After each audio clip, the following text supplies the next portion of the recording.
কোনো ছোটোবেলার বান্ধবী বলে কথা না, এ হলো আমার বড়োবেলার বান্ধবী। আর সেই বড়োবেলার বান্ধবীর বিয়েতে যাওয়া বলে কথা এবং বিয়ে খাওয়া বলে কথা। তো তোমাদেরকে আগেই ওর বিয়ের কিছু শর্ট দেখিয়ে দিলাম, তারপরে পকোড়া দিয়ে শুরু করলাম ওর বিয়ের খাওয়াটা।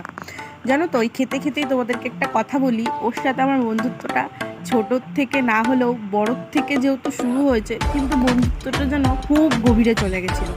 তারপর ডাল চিপস দিয়ে খেয়ে দিয়ে দিয়েছিল এঁচোড় চিংড়ি, এবং এঁচোড় চিংড়িটা এত টেস্টি হয়েছিল, বিয়ের সবগুলো খাবারের মধ্যে বেস্ট আমার এঁচোড় চিংড়িটাই লেগেছিল। তারপর দিয়েছিল মাছ, চিকেনটাও খুব ভালো হয়েছিল। তো ও যতই বিয়ে হয়ে যাক না কেন, তাতে আমার কোনো দুঃখ নেই, যেহেতু অন্য ঘরে চলে যাচ্ছে বা ওর সাথে আমার দেখা হবে না, সেরকমটা কোনো মানে হওয়ারই কথা না, কারণ ও আমার বাড়ির পাশেই ওর বিয়ে হচ্ছে। তারপর মিষ্টি, চাটনি, আইসক্রিম খেয়ে ভিডিওটা শেষ করলাম।